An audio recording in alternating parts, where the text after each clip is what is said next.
Hello and welcome back. Appreciate you being here today. So the question of the day is, are you living intentionally? If you aren't being intentional, then by default you are being unintentional. So for example, what if the vehicle you drove was built unintentionally? Engineers are just, whatevs. Would it drive well or safely? Would all the various functions like raising and lowering windows work well or consistently or at all? Would you trust that vehicle? No. So why live your life unintentionally, haphazardly?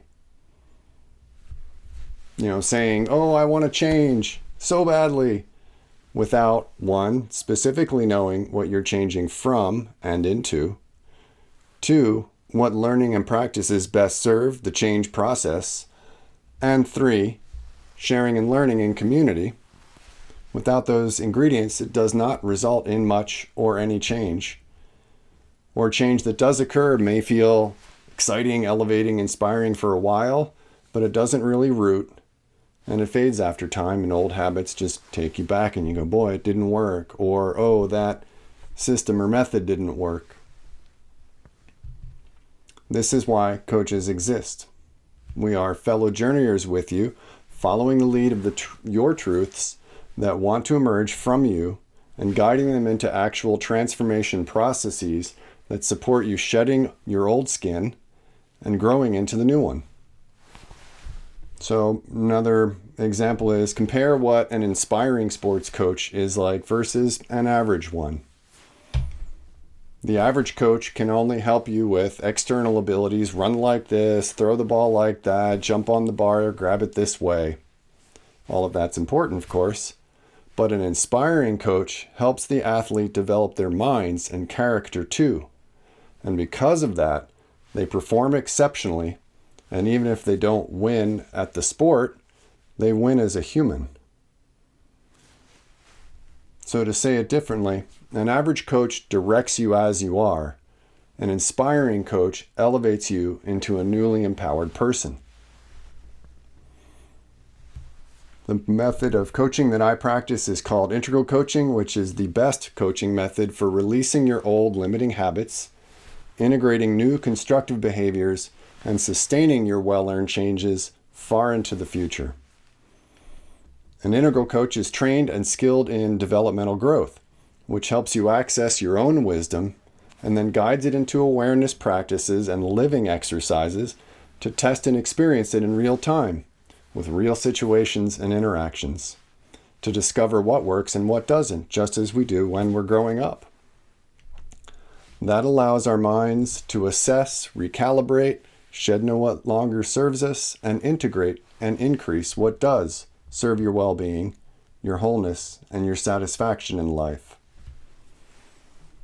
In integral coaching, there are no tips and tricks, and definitely no hacks, and no empty affirmations that have no fertile soil to grow in. Speaking of soil, I'm also professionally an ecological horticulturalist, and therefore I understand the fundamentals of nature's ecosystems. As an integral coach, I recognize that we human beings are ecosystems physically, emotionally, intellectually, socially, and spiritually. Each of those areas has its own needs and are quite nuanced. If you're not addressing each one of them and integrating them, then of course you probably feel imbalanced moving through your life. You might say, oh, that sounds like just so much to do, right? I'm too busy, I'm overwhelmed, the usual stories in modernity. But I bet if you did an intuitive inventory right now of how you spend your time in the week, that there is ample time you're spending doing things that are either meaningless or even harmful to you that you could be spending on attending to your true human needs and becoming more whole, more alive, and more satisfied. I literally cringe and feel a bit of grief when I feel into how much time I've spent on Facebook over the years. And as I began attuning my attention, well, what really matters to me? Who do I want to be today in order to be who I want to be tomorrow and the next week and the next month and the next year? As I've gradually shifted my attention that way, I spend maybe 30 minutes a week on Facebook, and even that is, it's not as fun as it used to be, and I can even skip weeks. I just doesn't draw me anymore. So it used to be like a fast food meal that I thought was so delicious, right? And now I realize, oh, these ingredients are pretty cheap. I can taste the fakeness, the chemicals, and really my body feels there's no nutrition in this stuff. And the saying, we are what we eat, is true, and that includes what we feed our minds and souls. So are you ready for a new kind of food for your body, mind, and soul? I encourage you to take this moment to reach out to me and request time to meet, because we only ever have now, and true change begins with the first step. So take it.